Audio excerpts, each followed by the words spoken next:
विरान्दस्य ज्ञानाञ्जनशलाकया सत्सुरोन्मिलितं येन तस्मै श्रीगुरुवे नमः। नमो ॐ विष्णुपादाय कृष्णप्रेष्ठाय भूतले श्रीमदे भक्तिवेदान्तस्वामीति नामिने नमस्ते सारस्वती देवे गौरवाणि प्रचारिणे निर्विशेषशून्यवादी पाश्चात्यदेशधारिणे। जय श्री कृष्ण चैतन्य प्रभु नित्यानंद श्री अद्वैत गदाधर श्रीवासदि गौर भक्त वृंद। हरे कृष्णा कृष्णा कृष्णा हरे हरे, हरे राम राम राम हरे हरे। हरे कृष्णा பக்தர்களுக்கு இனிமையான காலை வணக்கம். இன்றைய பாகவத சத்சங்க வகுப்புல வந்து கலந்துட்டு இருக்கிற எல்லா பக்தர்களுக்கும் ஸ்ரீமத் பாகவதம் 3ஆம் ஸ்கந்தம் 7வது அத்தியாயம் படிக்கிற ஸ்லோகம் 9வது பதம். மைத்ரேய உவாச்ச சேயம் பகவதோ மாயா யன்ன விருத்யதே ஈஸ்வரஸ்ய விமுக்தஸ்ய கார்மண்யம் உதபந்தனம். மைத்ரேய முனிவர் கூறினார், பரபிரம்மம் அல்லது பரமபுருஷர் மாயினால் கவரப்பட்டவராகவும் அதே சமயத்தில் பந்தப்படாதவராகவும் இருக்கிறார் என்ற கோட்பாட்டை சில பந்தப்பட்ட ஆத்மாக்கள் முன்வைக்கின்றனர். இது நியாயவாதத்துக்கு முற்றிலும் எதிரானதாகும். சரி, நேற்றைய வகுப்போட தொடர்ச்சி.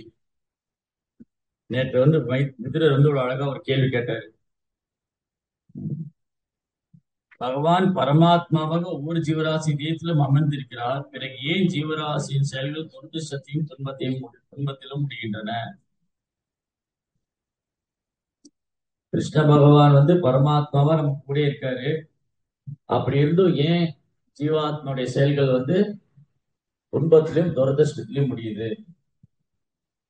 இதுக்கு முக்கிய காரணம் ஜீவாத்மா பகவானை மறந்தது, தன்னையும் மறந்தது. ஆத்மா வந்து தன்னை மறந்து இந்த உடலோட அடையாளப்படுத்திது.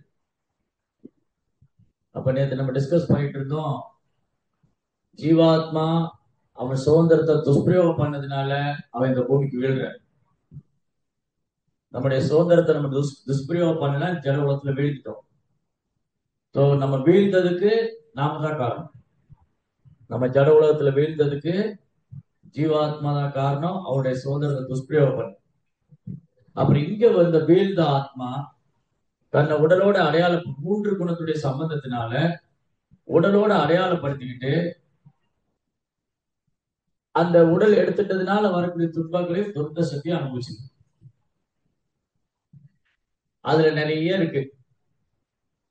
கர்ம வினைகள், முன்ஜென்ம கர்ம வினை, இப்படி ஒரு செயல் அதற்கான வினை. நம்ம எந்த குணத்துல செயல் பண்ணமோ அந்த குணம், அந்த குணத்துக்கான செயல், அதற்கான வினை. இப்படி நம்முடைய செயல்கள் சில நேரம் இன்பத்துல முடியுது, சில நேரம் துன்பத்துல முடியுது, சில நேரம் துரதிருஷ்டத்துல முடியுது. இப்படி நினைவு கட்டாத காலத்திலிருந்தே பகவான் கிருஷ்ணரை மறந்து ஜீவாத்மாவாகிய நம்ம எப்ப இந்த ஜட உலகத்துல வீழ்ந்தோமோ அப்ப நினைவு கெட்டாத காலத்துல இருந்தே நம்ம துரதிருஷ்டமான வாழ்க்கை தான். இங்க வந்து ஒருத்தர் நிலைமையை வந்து தக்க வச்சுக்க முடியல, நிம்மதியை தக்க வச்சுக்க முடியல, அமைதியை தக்க வச்சுக்க முடியல, சந்தோஷத்தை தக்க வச்சுக்க முடியல. ஆக மொத்த வாழ்க்கை போது போராட்டம். அதனாலதான் பகவத்கீதை கிருஷ்ணர் சொன்னாரு, துக்காலயம் அசாஸ்வதம், அனித்யம் அசுகம் லோகம். இந்த உலகம் நிரந்தரம் இல்ல, அனித்யம் அசுகம். இங்க உண்மையான சுகம் கிடையாது. இங்க புலன்களால பெறக்கூடிய சுகத்துக்கு அவ்வளவு புத்திசாலியாக அதுல ஈடுபட மாட்டாங்க. புத்திசாலி நபர்கள் புலன் விஷயத்துல ஈடுபட மாட்டாங்க.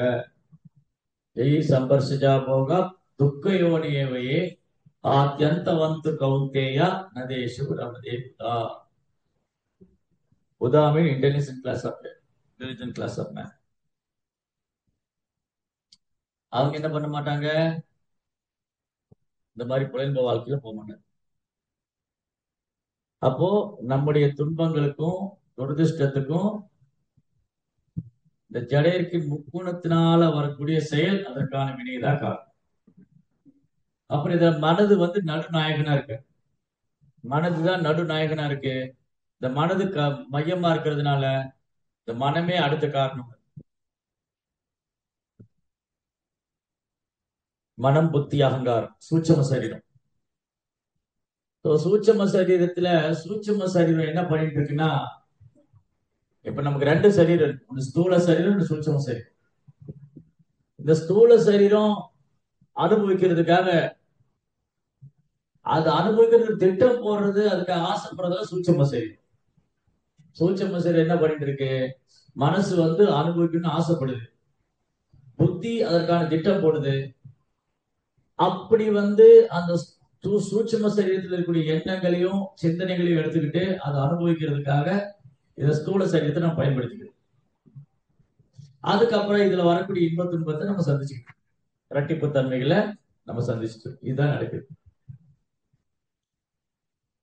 அதனால ஜீவாத்மாவை நம்ம இந்த ஜட உலகத்தில் இருக்கிற ஜீவாத்மாக்களுக்கு கட்டுண்ட ஆத்மா, பந்தப்பட்ட ஆத்மா அல்லது வீழ்ந்த ஆத்மான்னு சொல்றோம். வீழ்ந்த ஆத்மானா ஆன்மீக உலகத்திலிருந்து கீழே விழுந்தாச்சு, வீழ்ந்தவங்க. கட்டுண்ட நிலை முக்குணத்துல கட்டுப்பட்ட நிலையில இருக்கும், 3 குணத்திலையும் கட்டுண்ட நிலையில இருக்கும். பந்தப்பட்ட நிலை பௌதிக வாழ்க்கையில பந்தப்பட்டு பற்றுதல் கொண்டு மேலும் மேலும் துன்பத்தை அனுபவிச்சு. இப்படிதான் நம்முடைய நிலைமை. அதனால இங்க ரொம்ப அழகா சொல்றாரு, விதுரர் கேட்கிற கேள்விக்கு மைத்ரேயர் அழகா பதில் சொல்றாரு.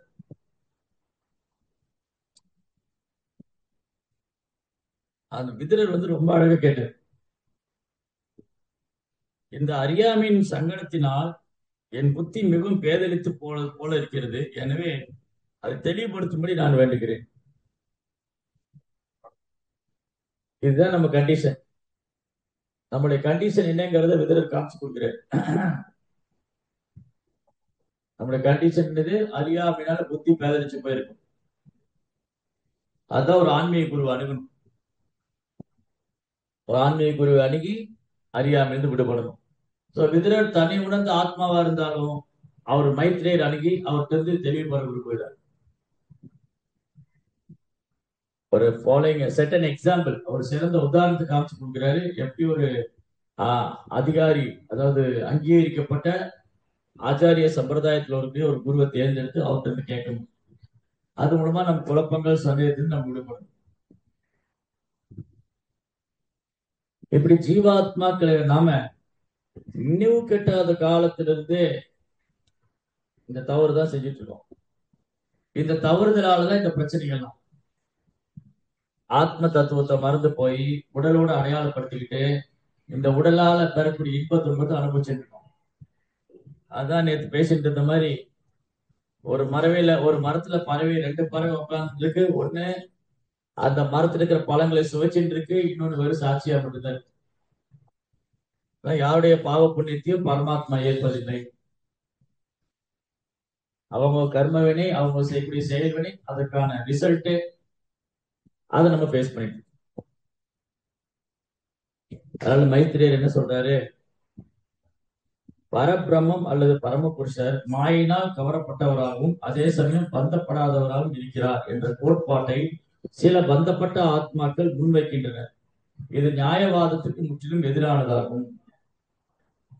கிருஷ்ணா இந்த மாயா சக்தி பகவான் தோன்றினாலும் பகவானுடைய சக்தி மம மாயா துரத்யா, எனது மாயா சக்தி வெல்ல முடியாது.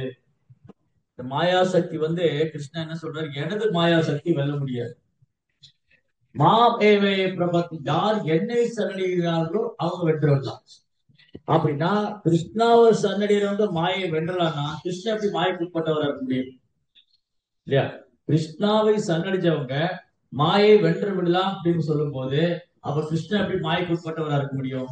அவர் மாயைக்கு உட்பட்டவர் அல்ல, அவர் மாயை நிஜமான மாயைக்கு ஆதாரமானவர், மாயா சக்திக்கு ஆதாரம், சக்திக்கு ஆதாரம் அவர்தான். அதே போல அவர் தூய பக்தர்கள், பகவானின் தூய பக்தர்களும் முக்குணத்துக்கு அப்பாற்பட்டவங்க, அவங்களும் மாயைக்கு உட்பட்டவங்க இல்ல. அதனால ஆச்சாரியர்மார்கள், தூய பக்தர்கள், குருமார்கள், ஆகச்சிறந்த பாகவதர்கள், அவங்களும் மாயைக்கு அப்பாற்பட்டவங்க.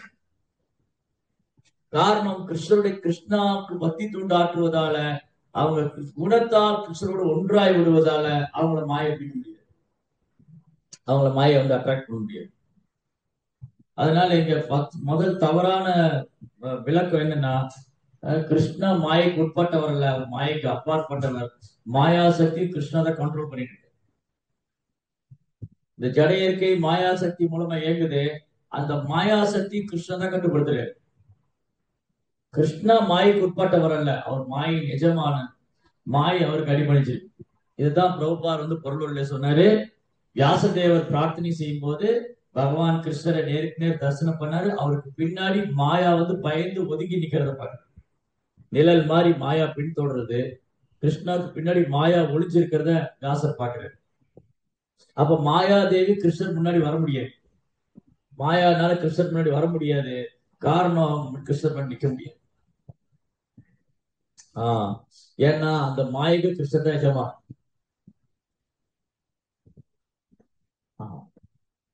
कृष्ण सूर्य समा माया अंधकार, யாரா கிருஷ்ணா தாரா நகி மாயாரே அதிகார். கிருஷ்ணா சூரியனை போன்றவர். சூரியன் இருக்கும் இடத்துல இருள் இருக்க முடியாது, கிருஷ்ணா இருக்க இடத்துல அறியாம இருக்க முடியாது, கிருஷ்ணா இருக்க இடத்துல அறியாம இருக்க முடியாது. அதனால கிருஷ்ணா மாயைக்கு கவரப்பட்டவர் என்பது முற்றிலும் தவறான கருத்து. கிருஷ்ணா மாயைக்கு உட்பட்டவர் அல்ல, அவர் மாயின் எஜமான. அவர் இந்த கட்டுண்ட வாழ்க்கையில பந்தப்படாத நிலை. ஜீவாத்மா தான் கட்டுண்ட வாழ்க்கையில பந்தப்பட்ட நிலையில இருக்காரு. ஆனா கிருஷ்ணா வந்து கட்டுண்ட வாழ்க்கையோ பந்தப்பட்ட வாழ்க்கையோ கிருஷ்ணாவை தொட முடியாது, கிருஷ்ணாவை நெருங்க முடியாது. அதுக்கு பிரபுபார் கொடுத்த உதாரணம் வந்து நெருப்பு பொறி. நெருப்பு வந்து முழு சக்தி இருக்கு, ஆனா நெருப்பு பொறி இருக்கு இல்லையா, ஆஹ் அது நெருப்பு போல முழு சக்தி உடையதல்ல, அது குறைந்த சக்தி உடையதுதான். உண்மை வந்து ஜீவ சுவாமியும் விஸ்வநாத் சக்கரவர்த்தியாகவும் ரொம்ப அழகா விளக்கி இருக்கிற பிரபுபா சொல்றாரு. நெருப்பு பொறிகளின் எரியும் தன்மை மூல நெருப்பிலிருந்து வேறுபட்டதாக இருக்கிறது. தீப்பொறிகள் மூல நெருப்பிலிருந்து வெளியாகும் பொழுது அவை நெருப்பற்ற சூழ்நிலையில் ஆதிக்கத்துக்கு உட்படுகின்றன. இவ்வாறாக நெருப்பின் பொறிகள் என்ற முறையில் நெருப்பின் தன்மை அவற்றில் இருந்தாலும் மூல நெருப்பில் இருக்கும் பொழுது இருந்த ஆற்றல் அவற்றிற்கு இல்லை. கொழுந்து விட்டு எறியும் நெருப்புக்கும் நெருப்பு பொறிக்கும் நிறைய வித்தியாசம் இருக்கு.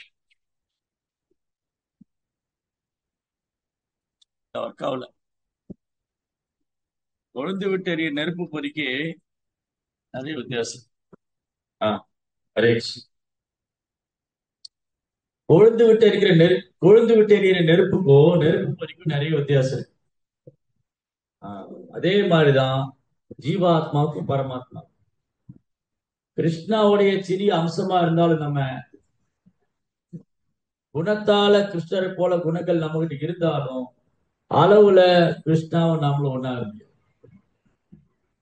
என்னைக்கும் ஜீவாத்மா பரமாத்மாவும் ஒன்னாக முடியாது. என்னைக்கும் ஜீவாத்மா பரமாத்மா ஒண்ணுங்கிற அந்த கருத்து வந்து முற்றிலும் தவறாது.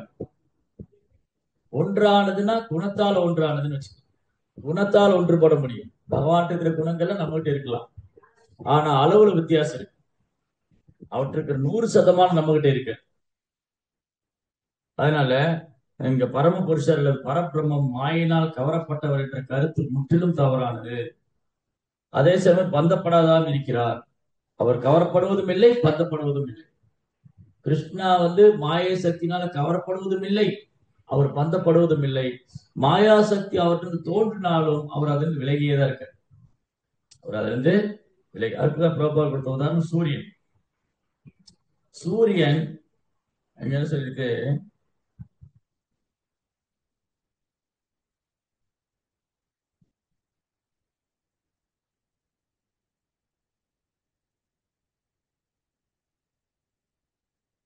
சூரிய ஒளிமயமானது என்றாலும் மேகங்களும் இருளும் பனியும் சூரியனின் அங்கங்களாகும்.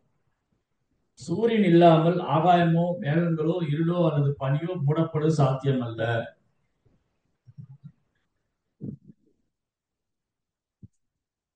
உயிர் சூரியனால் பராமரிக்கப்படுகிறது என்றாலும் அதே சூரியனால் உண்டாக்கப்படும் இருளும் பனியாலும் அது தொல்லைக்குள்ளாகிறது. ஆனால் சூரியன் இருளிலோ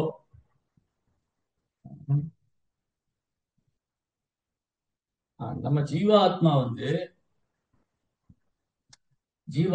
இது மாதிரி தொல்லைக்கு உள்ளாகிறோம். இருள், பனி, வெயில், குளிர். ஆனா சூரியன் இதுல இருந்து விலகி இருக்கு, அதுல பாதிக்கப்படுறது இல்லை.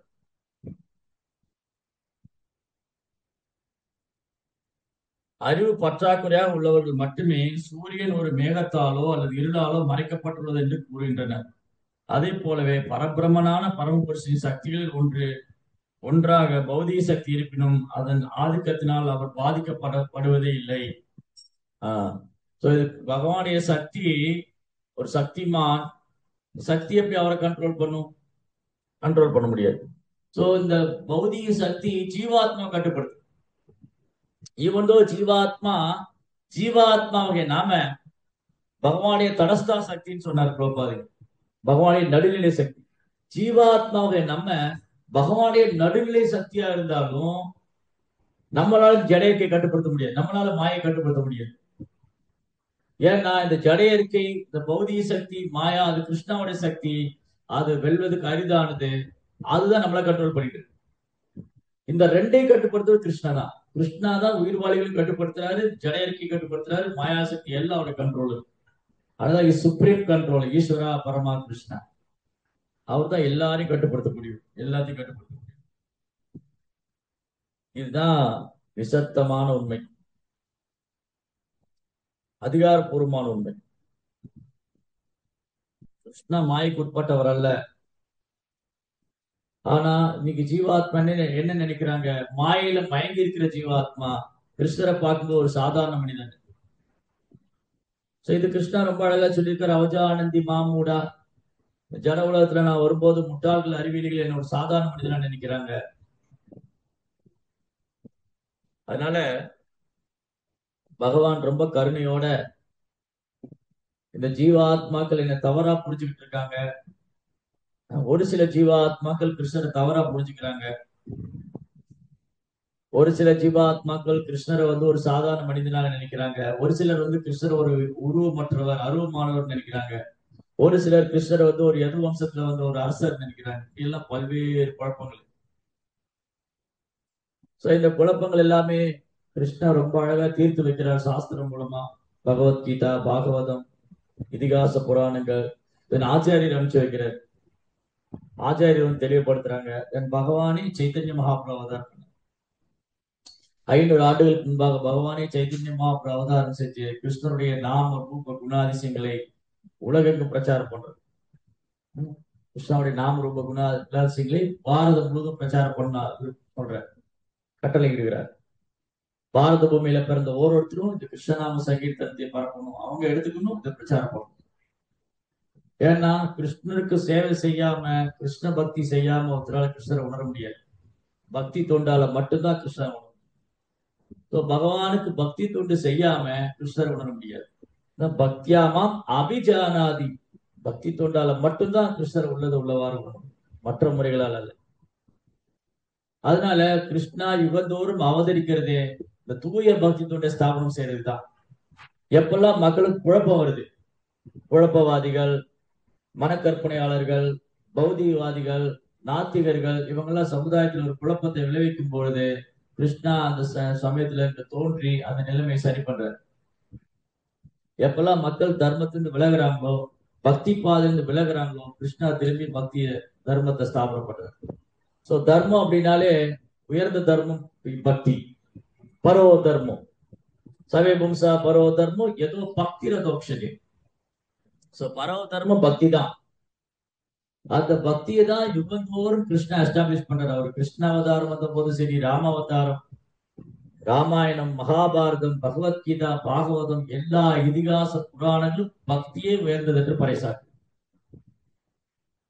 அந்த பக்தியின் மூலமா தான் இந்த குழப்பத்துக்கெல்லாம் ஒரு முற்றுப்புள்ளி வைக்கணும். இந்த குழப்பங்கள், சந்தேகங்கள், இதுக்கெல்லாம் ஒரு முற்றுப்புள்ளி வைக்கணும்னா பக்தி. அதே மாதிரி துன்பமயமான வாழ்க்கை, துரதிருஷ்டமான வாழ்க்கை விடுபடனா அதுக்கு பக்தி தான் ஒரே. ஜீவாத்மா ஏன் துன்பமயமான வாழ்க்கையில், துரதிருஷ்டமான வாழ்க்கையில் இருக்காரு? கிருஷ்ணா தான் கூட இருக்கிறது கூட உணர முடியாது. கிருஷ்ணா என் கூடயே பரமாத்மாவா இருக்காரு. நான் ஒரு சரீரம் மாறும்போது கிருஷ்ணர் என் கூடயே தான் வந்துட்டு இருக்காரு, என் கூட இருக்காருங்கிறத உணராதனால அது துரதிருஷ்டமான வாழ்க்கை. அதனாலதான் துன்பமயமான வாழ்க்கை. அப்போ இந்த கலியுக மக்கள், பெரும்பாலும் மக்களும் துரதிருஷ்டத்திலையும் துன்பமான வாழ்க்கையில இருக்காங்க. இதுல இருந்து விடுவிக்கிறதுக்காக தான் பகவான் இந்த பூமியில அவதரிக்கிறார். அப்ப சைத்தன்ய மகாபிரபு 500 ஆண்டுகளுக்கு முன்பாக இந்த பூமியில தோன்றினார். பக்தியினுடைய உன்னதமான பரவசமான நிலைகளை மகாபிரபு வெளிப்படுத்தினார். ஒரு பக்கம் சைத்தன்ய மகாபிரபு இந்த நாம சங்கீர்த்தனத்தை பிரச்சாரம் பண்றார். அவர் தென்னிந்தியா, அப்புறம் எல்லா பாரதம் முழுது சுற்றுப்பயணம், பிருந்தாவன், ஜெகநாத்புரியில தங்கிட்டு சைத்தன்ய மகாபிரபு ஜாரிகண்டா காட்டு வழியா போகும்போது விலங்குகளை கூட கீர்த்தனம் பாட வச்சார். பசுபாக்கி ஜுகாரே பாசன பிதாரே சுனி ஜான்ற குண காட்டா. சைத்தன்ய மகாபிரபுடைய குணத்தையும் கருணை பத்தி என்ன சொல்றது, அவன் விலங்குகளை கூட கீர்த்தனம் பண்ணி நடனம் பாட வச்சார். சைத்தன்ய மகாபிரபு ஒரு பக்கம் இந்த கிருஷ்ணநாம சங்கீர்த்தனத்தை பிரச்சாரம் பண்றாரு, இன்னொரு பக்கம் அந்த பக்தி அனுபவிக்கிறார். ஸ்ரீமதி ராதாராணியோட மனோபாவத்துல ராதா பாவ துலித்த சுமலித்த, ராதாராணியுடைய பாவத்துல பகவான் கிருஷ்ணர் ராதாராணியுடைய பாவத்துல வந்திருக்காரு. கலியுகத்துல கிருஷ்ணா நேரடியா வர்றது இல்ல, கலியுகத்துல கிருஷ்ணா டைரக்டா அப்பியர் ஆகிறது இல்ல, கலியுகத்துல கிருஷ்ணா தன்னை மறைச்சுன்ற. மற்ற யுகங்கள்ல தான் கிருஷ்ணா நேரடியா அவதாரம் பண்றாரு. அந்த கலியுகத்துல கிருஷ்ணா தன்னை மறைச்சிட்டு ஒரு பக்தனாவே வந்துட்டார். பகவானே பக்தனா வந்துட்டார். பகவானே பக்தனா வந்தாரு, கருணையை ஆயுதமா கொண்டு வந்திருக்காரு. இப்ப என்ன பண்றாரு, அவர் இங்க வரும்போது தன் சகாக்களை அழைச்சிட்டு வர்றாரு. எப்பெல்லாம் கிருஷ்ணா இந்த பூமியில வராரோ அப்ப அவருடைய சகாக்கள் வருவாங்க. அர்ஜுனர், பலராமர், கோபர்கள், கோபிகள், பாண்டவர்கள் எல்லாரும் வரும். அப்போ கிருஷ்ணா இந்த பூமியில சைதன்ய மகாபிரபு வந்த பொழுது ராமானந்தராயர் வந்து, இன்னைக்கு ராமானந்தராயருடைய மறைவு தினம், ராமானந்தராயா. ராமானந்தராயரை பத்தி சொல்லும் போது கௌர கனோதன தேச தீபிகா, கௌடிய சித்தாந்தம், கௌடிய வைஷ்ணவ நூலான சாஸ்திரமான கௌர கனோதன தேச தீபிகா, அந்த புத்தகத்துல சைதன்ய மகாபிரபு சகாக்கள்லாம் யாரு, கிருஷ்ணர் இந்த பூமியில சைதன்ய மகாபிரபு வந்த பொழுது அவர் கூட இருக்கிற அந்த சகாக்கள்லாம் கிருஷ்ண லீலையில யாரா இருந்தாங்க, அவங்க என்ன சேவை பண்ணிட்டு இருந்தாங்க, அவங்க சைத்தன்ய மகாபிரபு லீலையில என்னவா பங்கு பெற்றிருக்காங்க அப்படிங்கிறத அந்த புத்தகத்துல கவிகர்ண பூர்ணாங்கிற ஒரு பக்தர் எழுதியிருக்க ஆச்சாரி கவிகர்ண பூர்ணா. இந்த கவிகர்ண பூர்ணா அவர் சிவானந்த சேனாவுடைய பக்தர், சாரி சிவானந்த சேனுடைய பையன். சிவானந்த சேனுடைய புத்திரன் தான் கவிகர்ண பூர்ணா. இந்த கவிகர்ண பூர்ணா குழந்தையா பிறந்த பொழுது சிவானந்த சேனா அப்போ சைதன்ய மகாபிரபு ஜெகநாத பூரியில இருந்தது. சைதன்ய மகாபிரபு பூரியில இருந்த போது கவிகர்ண பூர்ணா குழந்தையா பிறந்தப்போ அந்த குழந்தைய அழைச்சிட்டு வர்றாரு, மகாபிரபுக்கு தரிசனம் பண்ணணும், மகாபிரபுடைய ஆசீர்வாதம் வாங்கணும். இந்த குழந்தை அப்படியே தவழ்ந்து தவழ்ந்து போய் சைத்தன்ய அப்படி கால் கட்டை விரல கவி, அது பால் சொல்லுது. அப்ப சைத்தன்ய அப்படி கருணையால இந்த குழந்தைக்கு கிருஷ்ண லீலையில யாரெல்லாம் இருந்தாங்க, அப்ப சைத்தன்ய லீலையில யாரெல்லாம் வந்திருக்காங்க. அப்போ அந்த புத்தகத்துல எழுதியிருக்காரு, இந்த ராமானந்தராயர் விஷாகா சகி பிளஸ் அர்ஜுனா, அர்ஜுனா பாண்டவ அர்ஜுனா, இந்த மாதிரி காம்பினேஷன் ரெண்டு பேரும் சேர்ந்த ஒரு காம்பினேஷன். ராமானந்தராயருக்குள்ள அர்ஜுனரும் இருக்காங்க, ராமானந்தராயருக்குள்ள விசாகா சக்தி, அந்த பாவம், அந்த பக்தி. அப்போ ஏன் இந்த மாதிரி பகவான் இந்த பூமியில தன்னுடைய சகாக்கள் அழைச்சு அந்த கோலோ விருந்தாவனத்துல எந்த மாதிரி கிருஷ்ணர் மேல அன்பு செய்யணும், எப்படி கிருஷ்ணர் அன்பு செய்யறாங்க, எப்படி கிருஷ்ணர் மேல அன்பு வச்சிருக்காங்க, எந்த மாதிரி பக்தி செய்யறாங்க, எந்த மாதிரி பகவானே பூர்ணமா சரணிச்சிருக்காங்கன்னு அத்தகைய தூய பக்தருடைய சங்கத்தை விட்டு பகவான் விலகிறதே இல்லை. அதனாலதான் அவங்களும் பகவானுடைய சங்கத்தை விட்டு விலகிறது இல்லை. பகவான் இந்த பூமியில வரும்போது அவருடைய நோக்கத்தை நிறைவேற்றுறது அவங்களும் வர்றாங்க. அப்ப சைத்தன்ய மகாபிரபு சொல்ற ராமானந்தராயோட அப்பா பவானந்தராயா, இந்த பவானந்தராயக்கு 5 பசங்க. பவானந்தராய வந்து பாண்டு. இந்த 5 பசங்கள்ல வந்து ராமானந்தராய வந்து அர்ஜுனா. என்ன நடந்ததுன்னா, அஹ், துவாபர யுகத்துல துவாபர யுகத்துல அர்ஜுனன் கேள்வி கேட்டார், கிருஷ்ணர் பதில் சொன்னார். அர்ஜுனன் அறியாமையில புகுத்திட்டு அர்ஜுனன் அறியாமையில புகுத்தி அர்ஜுனன் கேள்வி கேட்டார், கிருஷ்ணா பதில் சொன்னார். ஜீவாத்மானா என்ன, பரமாத்மாங்கிறவர் யாரு, பௌதி இயற்கைன்னா என்ன, காலம் எப்படி செயல்படுது, கர்மா எப்படி செயல்படுது, எல்லாம் சொன்னார். 5 விதமான முக்கிய அம்சங்கள் பகவத்கீதை, 5 தத்துவம். ஜீவாத்மா, பரமாத்மா, பௌதி இயற்கை, காலம், கர்மா. ஈஸ்வரா, பிரகிருதி, காலா, கர்மா. ஜீவா ஜீவா ஈஸ்வரா, பிரகிருதி, காலா, கர்மா. ஈஸ்வரா கிருஷ்ணா தான் பரமேஸ்வரன். ஜீவாத்மாவோட சிறிய அம்சம். காலம் நித்தியமானது, அது தன் வேலையை செயல்பட்டுட்டே இருக்கு. அதுக்கு தகுந்தா போல ஜீவாத்மா செயல்படுறா, அது வினை அனுபவிக்கிறாரு, கர்ம வினை. மெட்டீரியல் நேச்சர், பௌதி இயற்கை. ரைட். இதெல்லாம் பகவத்கீதை கிருஷ்ணா எக்ஸ்பிளைன் பண்ணிருக்காரு. அர்ஜுனன் கேள்வி கேட்கிறாரு, கிருஷ்ணா பதில் சொல்றாரு. இங்க என்ன நடக்குதுன்னா, சைத்தன்ய மகாபிரபு ராமானந்தராயரை பேச வச்சு அவர் கேள்வி கேட்க, ராமானந்தராயரை பேச வச்சுட்டு சைத்தன்ய மகாபிரபு கேள்வி கேட்க. பகவான் தான் அதுக்கான நாலேஜ் கொடுத்திருக்காரு, பகவான் தான் அனுகிரகம் பண்றாரு, அவர் தான் இந்த லீலை பண்றாரு. ராமானந்தராயா வந்து விஜயநகரா அதனுடைய கவர்னரா இருந்தது. இது அவர் பிறப்பால் வந்து ஒரு காயஸ்தா கம்யூனிட்டி, பிறப்பால வந்து காயஸ்த குலத்தை சார்ந்தவர். ஆனா அவர் முதல் தரமான பக்தர், ஃபர்ஸ்ட் கிளாஸ் டிவோட்டி, தூய பக்தர். எப்பவுமே கிருஷ்ணாவோட லீலைகளை ஸ்மரண பண்ணிட்டே இருப்பார், எப்பவும் கிருஷ்ணாவோட நினைவிலேயே இருப்பார். அவர் வந்து சர்வபௌம பட்டாச்சாரிய நண்பர். ராமானந்தராயரும் சர்வபௌம பட்டாச்சாரிய நண்பர். ஏன்னா ராமானந்தராயா வந்து பிரதாபருத்த மகாராஜ் ஒர்க் பண்றாரு. பிரதாபருத்த மகாராஜ் தான் அந்த விஜயநகரா, உட்கல் தேஸ்கெல்லாம் வந்து மன்னரா இருந்தார்.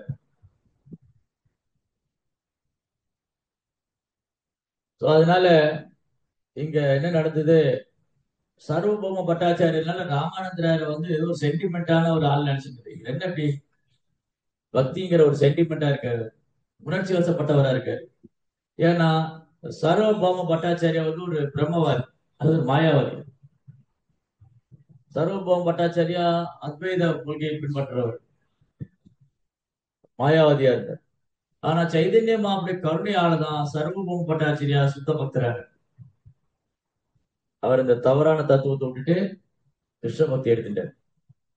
அப்ப சைதன்ய மகாபிரபு தென்னிந்திய யாத்திரை போகும்போது ராமானந்தராயரை சந்திக்கணும்னு ரெக்வஸ்ட் பண்றாரு. மகாபிரபு, நீங்க தென்னிந்தியா யாத்திரை போறீங்க, தயவு செய்து நீங்க ராமானந்தராயரை சந்திங்க. அவர் சூத்திரன் நீங்க விளக்கிறாதீங்க, அவர் பிறப்பால் ஒரு சூத்திரன் விளக்கிறாதீங்க.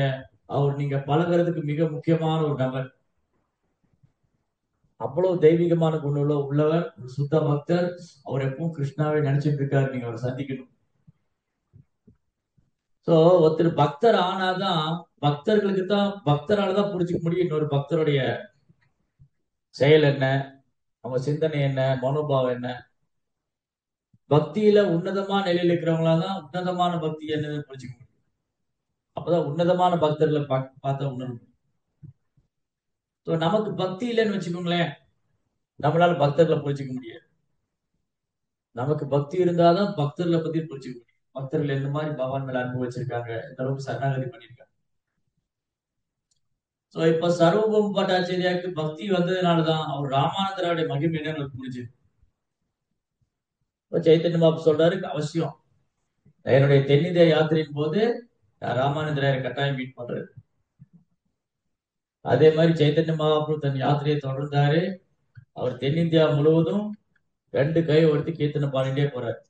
கிருஷ்ண கிருஷ்ணா கிருஷ்ணா கிருஷ்ணா கிருஷ்ண கிருஷ்ணா கிருஷ்ணா ஹே கிருஷ்ண கேசவ கிருஷ்ண கேசவ கிருஷ்ண கேசவ பாஹி மாம் ராம ராகவ ராம ராகவ ராம ராகவ ரக்ஷா மாம் இந்த தென்னிந்தியா முழுவதும் இந்த மாதிரிதான் மகாபிரபு கீர்த்தனம் பண்ண, கீர்த்தனம் பாடிட்டு அவர் அப்படியே பயணம் பண்ணார். அப்போ அவர் வந்து விஜயநகரா, ஆந்திரா, அங்க இருக்கிற கோதாவரி நதிக்கரையை வந்து அடிச்சார். கோதாவரியில நதிக்கரையில குளிச்சுட்டு அங்க உட்காந்துருக்காரு, சாண்டிங் பண்ணிட்டு இருக்காரு. ஹரே கிருஷ்ணா கிருஷ்ண கிருஷ்ணா ஹரே ஹரே, ஹரே ராம் ராம் ராம் ஹரே. அப்போ ஒரு பெரிய ஊர்வலம் வருது, பெரிய ஊர்வலம். பிராமணர்கள்லாம் வேத மந்திரம் பாராயணம் பண்ணிட்டு வராங்க. ஒரு பெரிய பல்லக்கு, அந்த பல்லக்கு வந்து நல்ல பட்டு வஸ்திரங்களா அலங்கரிக்கப்பட்டிருக்கு. பிராமணர்கள்லாம் வேத மந்திரம் பாராயணம் பண்றாங்க. பெரிய துந்து பீலாம் துந்து பீலாம் முழங்குது. என்னன்னு பார்த்தா ஒரு கவர்னர் குளிக்க வர்றாரு. அந்த கவர்னர் குளிக்க வர்றதுக்கே அவ்வளவு பந்தோபஸ்து, ஊர்வலம். அது யாரு? ராமானந்தராயா மகாபுடைய ஏற்பாட்டுல பகவானுடைய விருப்பப்படி அங்க வந்து சேர்றாரு. கோதாவரியில நீராடுவதுக்கு வேண்டி வர. அப்போ தூரத்துல இருந்து பாக்குறாரு, அப்படியே உதய சூரியன் மாதிரி ஒருத்தர் ஜொலிக்கிறார். உதய சூரியனை ஓட்டுச்சுன்னு நினைச்சுக்காதீங்க. உதய சூரியனா காலையில உதிக்கிறது 6 மணிக்கு.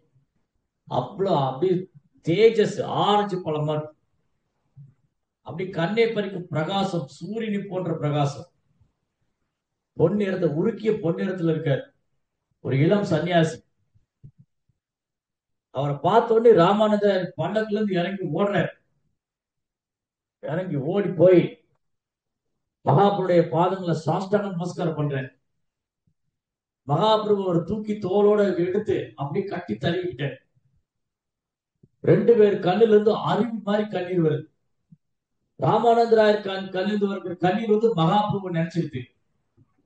மகாபிரபு கண்ணிலிருந்து கண்ணீர் அருவி மாதிரி வந்து ராமானந்தராயர் குடிக்கவே செஞ்சாரு. 2 பேரும் ஒருத்தர் கட்டி தழுவிந்து அப்படி அழறாங்க. அங்க இருக்கிற பிராமணர்கள் பாக்குறாங்க, என்னடா அது, இந்த சன்னியாசி எல்லாம் துறந்தவங்களே இந்த சூதரனை பார்த்து அழுதுட்டு இருக்காரு, இந்த சூதரன் சன்னியாசி கண்டுபிடிச்சு அழுதுட்டு இருக்காரு. உங்களுக்கு ஒண்ணும் புரியல. ஏன்னா இவங்க வெறும் சமய சடங்கு மட்டும் பண்றவங்க, இவங்களுக்கு பக்தருடைய மனோபாவத்தை புரிஞ்சுக்க முடியல. வெறும் சமய சடங்கு மட்டும் பின்பற்றுறவங்களால பக்தியினுடைய ஆழத்தை புரிஞ்சுக்க முடியாது. அன்லஸ் நம்ம முன்னே பேசுன மாதிரி பக்திங்கிற தளத்துக்கு வராம ஒருத்தர் பக்தரை நம்ம புரிஞ்சுக்க முடியாது. நமக்குள்ள நம்ம இதயத்துல பக்தி இல்லைன்னு வச்சுக்கோங்களேன், இன்னொரு பக்தரை நம்ம புரிஞ்சுக்க முடியாது. அந்த பக்தருடைய இதயத்துல இருக்கிற பக்தி நம்மளால புரிஞ்சுக்க முடியாது. நம்ம இதயத்துல பக்தி அதிகரிக்கதான் இன்னொரு பக்தருடைய இதயத்துல எவ்வளவு பக்தி ஆழமா இருக்குன்னு புரிஞ்சுக்க முடியும். நம்ம எவ்வளவு சின்சியரா பிராக்டிஸ் பண்றோமோ, நம்ம எவ்வளவு சீரியஸா கிருஷ்ண பக்தி பண்றோமோ, அப்போ கிருஷ்ணா ரிவீல் பண்ணுவாரு, நமக்கு பக்தியில அனுபவம் தருவாரு. இன்னொரு பக்தருடைய பக்தியின் ஆழத்தை நம்மளால புரிஞ்சுக்க முடியும். ஓ, இவங்க எவ்வளவு பக்தி பண்றாங்க, கிருஷ்ணன் மேல எவ்வளவு அன்பு செஞ்சிருக்காங்க, எவ்வளவு சரணாகதி பண்ணியிருக்காங்க, எவ்வளவு உன்னதமான பக்தரா இருக்காங்க. என்னாச்சு, 2 பேரும் அழகாங்க. சொல்றாரு மகாபிரபு, ஓ ராமானந்தராயரே, நான் ஒரு மாயாவாத சன்னியாசி.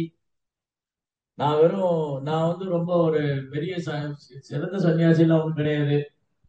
ஆனா உங்களை பார்த்தது நான் செஞ்ச பாக்கியம், உங்களை தரிசனம் பண்ணது நான் செஞ்ச பாக்கியம். ராமானந்தராயர் சொல்றாரு, மகாபிரபு, நான் வந்து ஒரு சூத்ரன், நான் வந்து உங்க தாமரை திருவுடைய சேவை செஞ்சு நான் செஞ்ச பாக்கியம். இப்படி ஒருத்தர் தங்களை தாழ்த்திக்கிறார். மகாபிரபு முன்னாடி ராமானந்தராயர் தன்னை தாழ்த்தி கொள்றாரு. மகாபிரபு அவரை பார்த்து அவர் மகாபிரபு என்ன பண்றாரு, ராமானந்தராயர் அவர் தன்னை தாழ்த்தி கொள்றாரு. அப்ப என்ன அர்த்தம் இதுக்கு? பக்தருக்குள்ள வந்து நீ பெரியவனா நான் பெரியவனான்னு இல்ல. பக்தருக்கு மத்தியில வரும்போது பகவான் என்ன பண்றாரு, தன்னை தாழ்த்திக்கிறார். ராமானந்தரார் எவ்வளவு சிறந்த பக்தர், எப்பவும் கிருஷ்ணாவை நினைச்சிட்டு இருக்காரு. அவர் முன்னாடி என் பக்தி ஒண்ணும் இல்லைன்னு மகாபிரபு தன்னை தாழ்த்திக்கிறாரு. அவர் முழுமுதற் கடவுள், சைத்தன்ய மகாபிரபு முழுமுதற் கடவுள். ராமானந்தரை பார்த்து சொல்றாரு, உங்களை பார்த்தது நான் செஞ்ச பாக்கியம், உங்களை தரிசனம் செஞ்சது நான் செஞ்ச பாக்கியம். நான் ஒரு மாயாவதி வரட்டு தத்துவம் பேசிட்டு இருக்கிறவன், ஆனா பாருங்க உங்களை சந்திச்சதுனால எனக்கு கிருஷ்ண பக்தினா என்ன புரிஞ்சுக்க முடியும், பக்தி என்னால் உணர முடியுது. அப்படி ராமானந்தராயர் வந்து மகாபிரபு குளோரிஃபை பண்றாரு. மகாபிரபு ராமானந்தராயர் புகழ்றாரு. மாறாக ராமானந்தராயர் பகவான் புகழ்றாரு, மகாபிரபு உங்களை தரிசனம் நான் செஞ்ச பாக்கியம். ஏன்னா நான் ஒரு சூத்திரன், எனக்கு என்ன தகுதி இருக்கு உங்களுடைய தாமரை திருப்பாது தரிசனம் பண்றதுக்கு? அது உங்களுடைய காரணமற்ற கருணை. இந்த சுத்தி இருக்கிறவங்க ஒண்ணும் புரியல, என்னடா ரெண்டு பேரும் இப்படி பேசிட்டு இருக்காங்க. அவர் மகாபுரு சொன்னாரு, நீங்க இப்போ அப்புறம் போயிட்டு அப்புறமா வாங்க, இவ்வளவு பேரை கூட்டிட்டு வராதீங்க, யாரும் ஒருத்தரை மட்டும் கூட்டிட்டு வாங்க, நம்ம ரொம்ப நேரம் பேசலாம், நம்ம நிறைய பேச வேண்டியது இருக்கு, நீங்க போயிட்டு அப்புறமா வாங்க. அப்போ என்ன பண்ணார் ராமானந்தராயா, இந்த எல்லாரையும் அழைச்சிட்டு போயிட்டாரு. பிராமணர் கூட வந்தவங்க எல்லாம் போயிட்டு, அதுக்கப்புறம் அவர் மட்டும் ஒரே ஒரு நபரை கூப்பிட்டு வந்தார். அந்த கோதாவரி நதிக்கரையில கொவூர்னு ஒரு கிராமம் இருக்கு. கொவூர் பெரிய பிரிட்ஜ். கோதாவரி கோதாவரி வந்து கிட்டத்தட்ட 3 கிலோமீட்டருக்கு அகலம். ஒரு பெரிய ரயில் ட்ராக் போகும், அதுல கடக்கிறதுக்கு ஒரு 10 நிமிஷம் ஆகும். அந்த கோதாவரி கரையில் இந்த கரையில இருந்து அந்த கரைக்கு போனா கொவூர் வில்லேஜ். இப்ப இருக்கிற ராஜமன்றி, ராஜமன்றி, ராஜமன்றியே கோதாவரி கிராஸ் பண்ணா கொவூர். அங்க அந்த இடம் இருக்கு, இப்போ இருக்கு. சைத்தன்ய மகாபிரபு ராமானந்த ராய் மீட் பண்ண இடம். அங்க ஒரு கௌடி மடம் இருக்கு. அந்த கௌடி மடம் வந்து அந்த இடத்த மெயின்டைன் பண்ணிட்டு இருக்காங்க. அங்க ஒரு கௌடி மடம் வச்சுட்டு அங்க சன்னியாசி இருக்காங்க, வைஷ்ணவர் இருக்காங்க, பிரம்மச்சாரி இருக்காங்க, கோஷாலையில வச்சிருக்காங்க. அதை ஃபாலோ மெயின்டைன் பண்ணிட்டு அந்த இடத்துல பாதுகாத்துட்டு இருக்காங்க. சரி, இப்ப என்ன ஆயிடுச்சு, ரெண்டு பேரும் சந்திக்கிறாங்க, ரெண்டு பேரும் அழறாங்க, திரும்பி ஒருத்தர் கட்டி தழுவிட்டு அழறாங்க. மகாபிரபு கேள்வி கேட்கிறாரு, ராமானந்த ராயரே, இந்த உலகத்திலேயே வச்சு இந்த மனித வாழ்க்கையிலிருந்து ஒருத்தர் தன்னை விடுவிச்சுக்கணும், மனித வாழ்க்கை தன்னை விடுவிச்சுக்கணும், என்ன பண்ணணும், எது சிறந்தது? அப்ப அவர் சொல்றாரு, சர்வ தர்மா பரித்தி.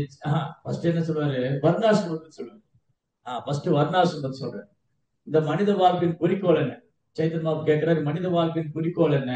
மனித வாழ்க்கையிலிருந்து ஒருத்தர் எப்படி தன்னை விடுவிச்சுக்கலாம், அந்த லட்சியம் என்ன, அது அடையிறதுக்கு என்ன பண்ணணும்? அப்ப அவர் சொல்றாரு, வர்ணாசிரம தர்ம ஆச்சாரிய புருஷேர பரப்புமான் விஷ்ணு ஆராதனே வண்ணன தோஷ காரணம்.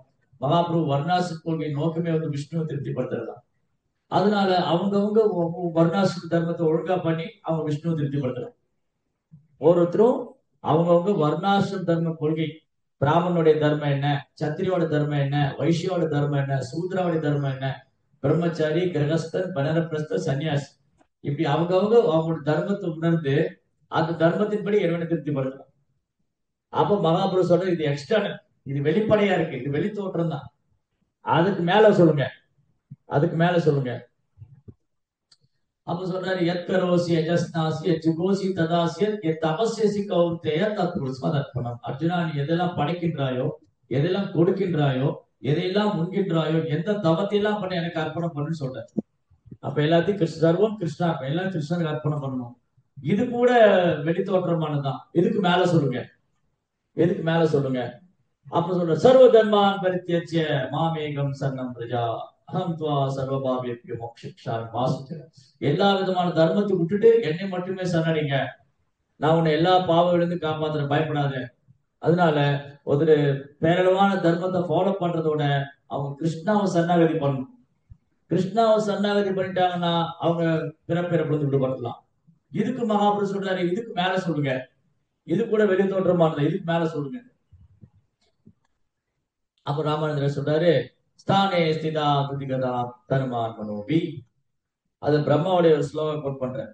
பிரம்மாவுடைய பாகவதத்திலிருந்து பிரம்மாவுடைய ஸ்லோகம் கோட் பண்ணி ராமானந்தராயர் சொல்றாரு, நீங்க என்னவா இருந்தாலும் பிரச்சனை இல்லை, நீங்க பிராமணனா, சத்திரியனா, வைசியனா, சூத்திரனா, பிரம்மச்சரியா, கிரகஸ்தனா, நீங்க என்ன இருக்கோ அந்த இடத்துல இருங்க, ஒன்றும் பிரச்சனை இல்லை.